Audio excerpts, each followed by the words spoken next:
Welcome students. Today I am going to discuss preparation of suspense account under rectification of errors chapter. आज हम आपके सामने में suspense account बनाने की जानकारी लेकर के आए हैं जो कि रेक्टिफिकेशन ऑफ एरर्स चैप्टर के अंतर्गत है का भाग है।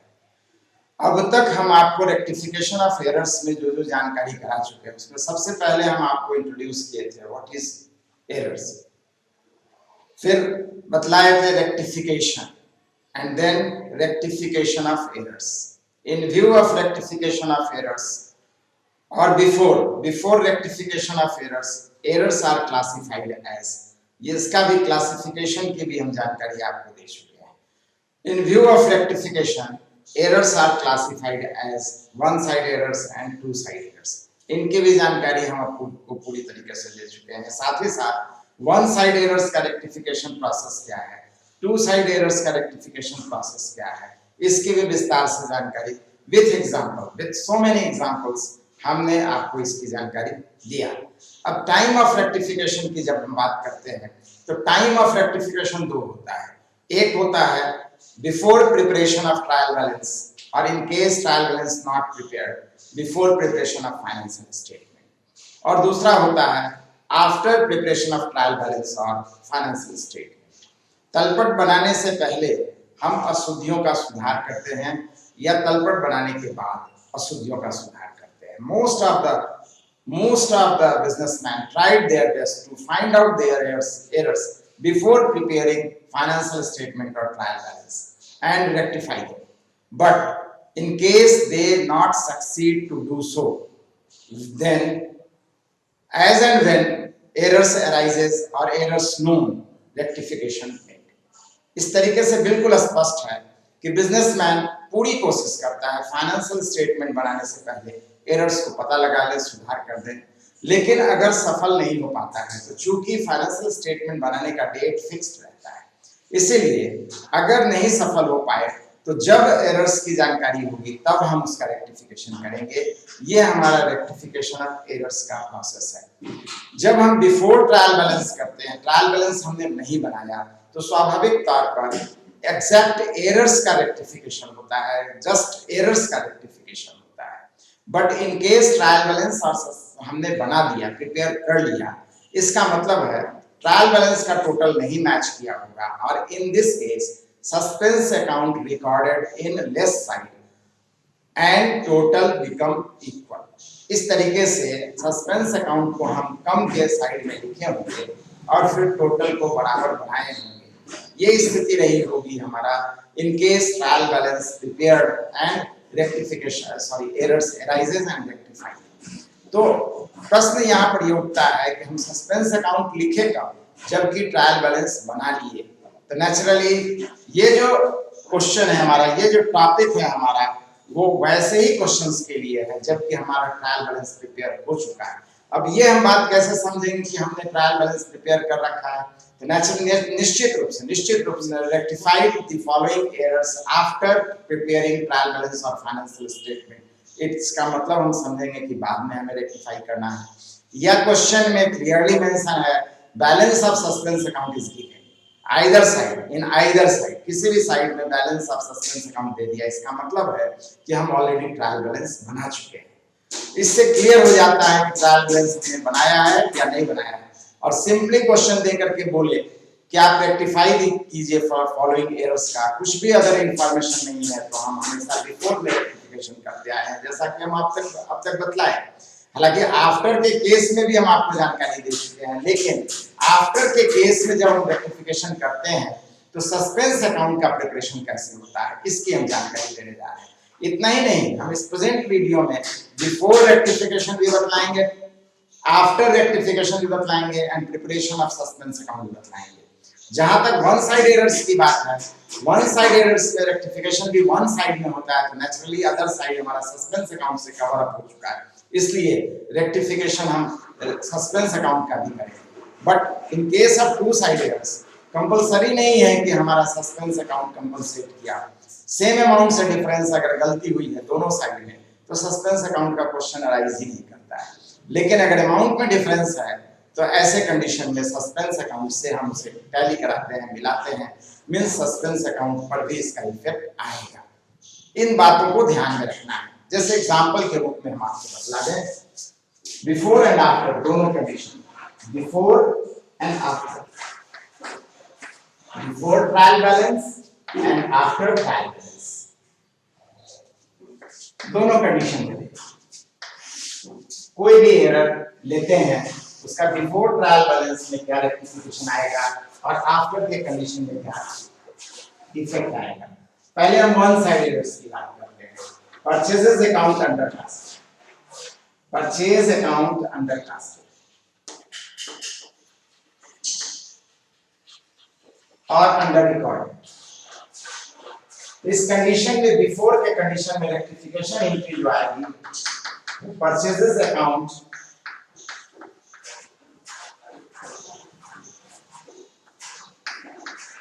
डेबिट, मान लेते हैं 50 रुपीज से है, 50 रुपीज से, और बिफोर में और आफ्टर के कंडीशन में परचेजेस अकाउंट तो डेबिट होगा ही, और डेबिट में परचेजेस नहीं लिखे थे तो निश्चित रूप से सस्पेंस लिख गया होगा, इसलिए सस्पेंस अकाउंट डेबिट उसी 50 रुपीज से दोनों साइड। जैसे एक दूसरा एग्जांपल लेते हैं, interest account over record, over record with ₹100।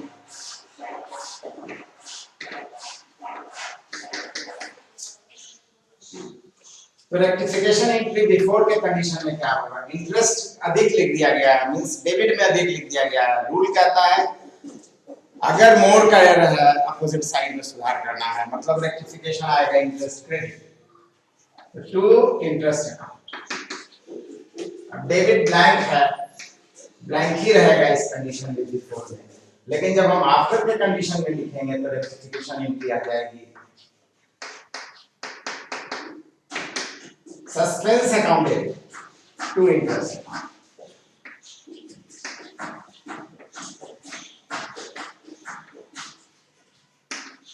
₹100।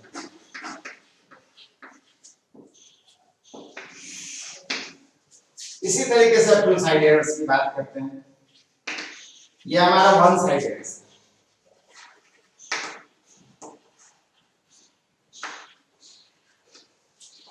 To side errors में मान लीजिए क्वेश्चन है rent account debited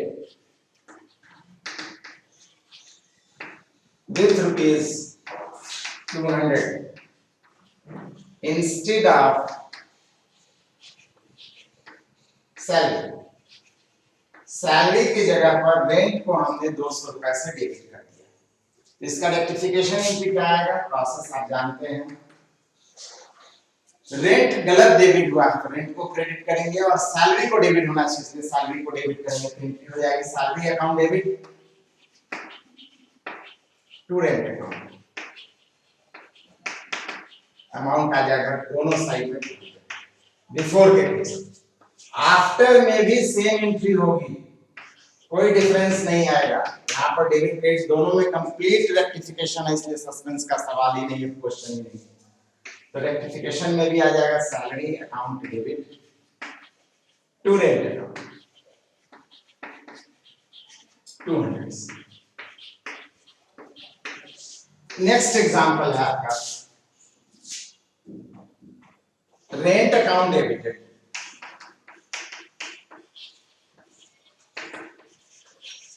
with ₹200 instead of credit of interest ₹500। Interest के क्रेडिट के जगह पर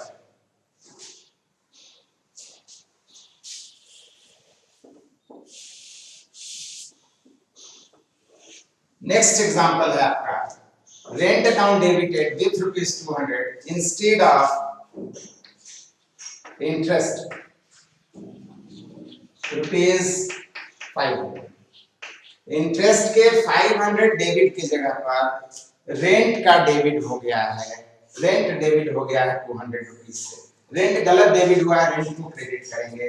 रेक्टिफिकेशन एंट्री इस कंडीशन में आ जाएगा टू रेंट अकाउंट 200 से,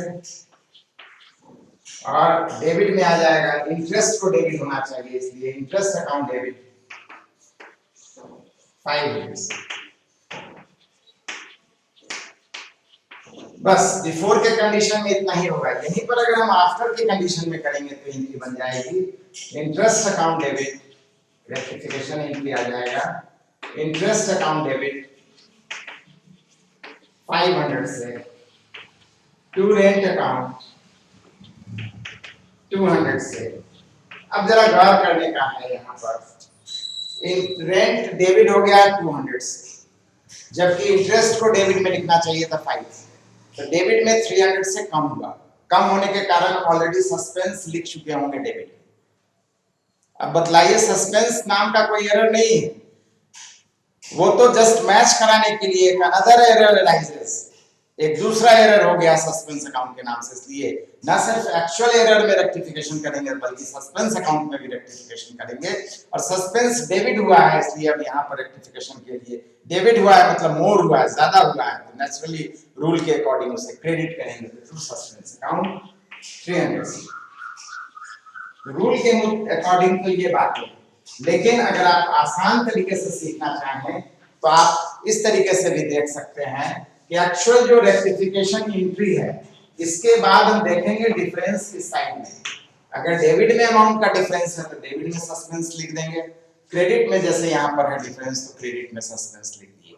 तो रूल के अकॉर्डिंग भी जाएंगे तो वही स्थिति आएगी, शॉर्टकट रास्ते से भी हम जाएंगे तो वही स्थिति आएगी, कोई डिफरेंस नहीं होगा। इस तरीके से हम rectification of errors before and after के कंडीशन में बनाते हैं। अब इसी क्वेश्चन को हम स्टैंडर्ड मान करके सस्पेंस अकाउंट का प्रिपरेशन भी हम आपके सामने में रखने जा रहे हैं। तो प्रिपरेशन ऑफ सस्पेंस अकाउंट देखिए उसी क्वेश्चन के बेसिस पर।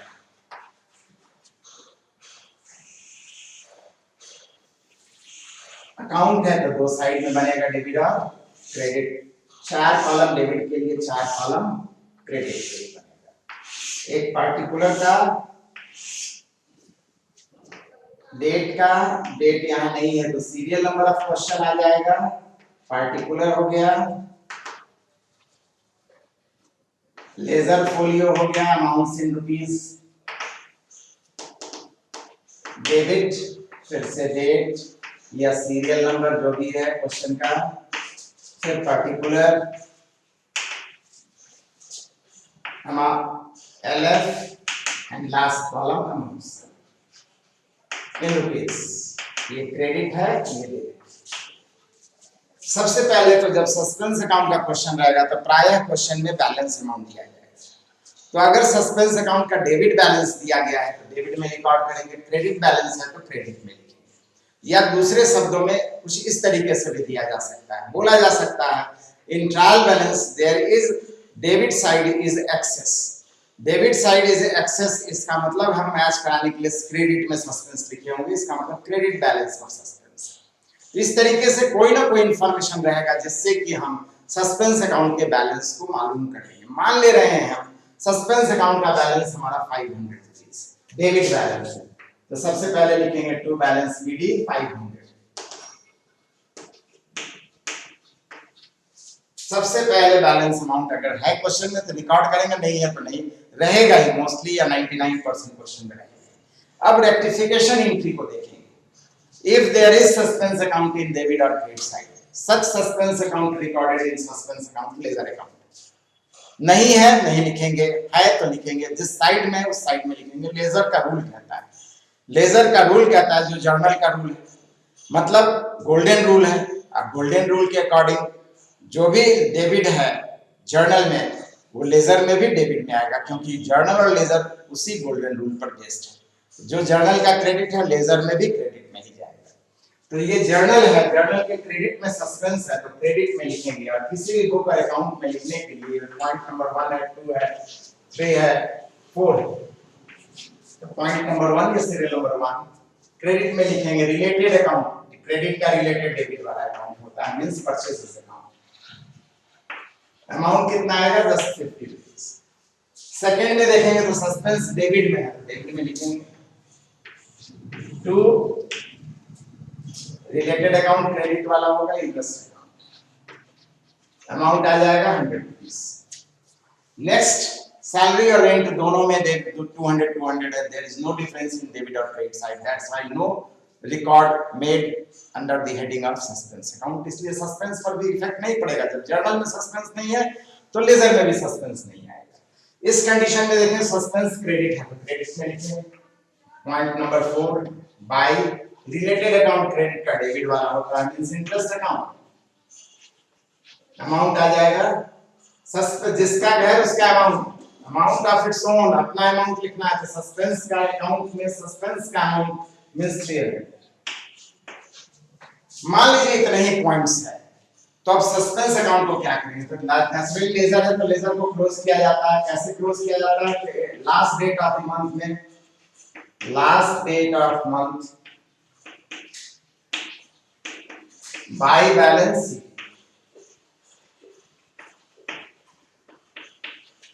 यहाँ क्रेडिट में कमी है इसलिए क्रेडिट में बैलेंस शीट आएगा। टोटल इक्वल बनाना है 250 और इस बैलेंस को हम अपोजिट साइड में बैलेंस शीट करके शो करेंगे। नेक्स्ट डेट लेजर का जो प्रोसेस टू बैलेंस शीट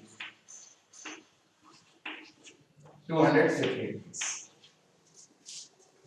अब एक इंपॉर्टेंट जानकारी हम आपको देने जा रहे हैं। सस्पेंस अकाउंट बनाने से देखिए क्या फायदा होता है। सस्पेंस अकाउंट आपका एक्चुअली बतलाता है कि हमारा अकाउंटिंग प्रोसेस करेक्ट हुआ या नहीं हुआ, कि अभी भी उसमें एरर तो नहीं है। If the total of suspense account remains equal और सेम, टोटल इक्वल आ जाता है विदाउट बैलेंसिंग, ये नहीं है बैलेंसिंग नहीं है, और फिर भी टोटल मैच कर गया, it means the accounting process are error free. हमारा जो अकाउंटिंग प्रोसेस है, हमने जो अकाउंटिंग अब तक बनाया है उसमें अब कोई गलती नहीं है।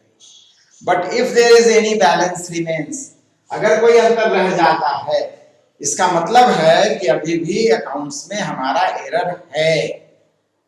इसका मतलब है कि बिजनेसमैन को बनाना अभी फाइनेंशियल स्टेटमेंट मजबूरी है, क्योंकि वो एंड ऑफ फाइनेंशियल ईयर में बनाना ही बनाना है, तो बनाए। लेकिन ये पता चल चुका है कि एरर है, आगे वो हमेशा अलर्ट रहे, पता लगाता रहे, जानकारी लेता रहे कि कब और कहां पर क्या एरर हुआ है।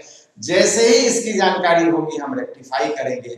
जब तक कि हमारा सस्पेंस अकाउंट मैच नहीं कर जाता है, मोस्टली ये माना जाएगा, जनरली माना जाएगा कि अभी भी अकाउंटिंग प्रोसेस में एरर है, और इस एरर को रेक्टिफाई करने का एफर्ट हम हमेशा लेते रहेंगे जब तक कि सस्पेंस अकाउंट मैच नहीं हो जाता है।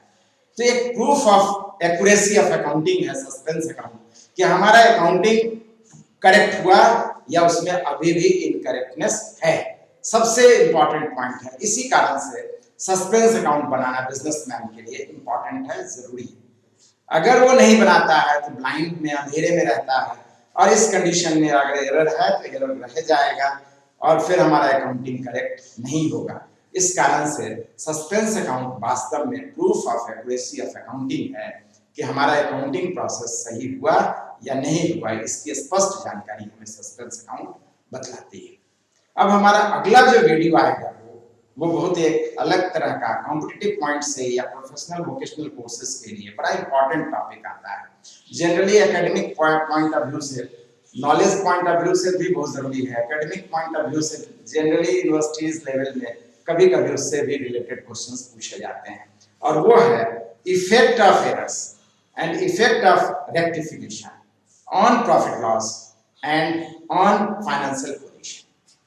मतलब लाभ और हानि पर अशुद्धियों का क्या प्रभाव पड़ा, या लाभ और हानि पर अशुद्धियों को सुधार कर दिए तो क्या इफेक्ट आया, अथवा अशुद्धियों का बैलेंस शीट फाइनेंशियल पोजीशन पर, एसेट लायबिलिटीज पर क्या इफेक्ट आया, या दूसरे शब्दों में अशुद्धियों के सुधार कर लेने के बाद एसेट लायबिलिटीज पर क्या इफेक्ट आया।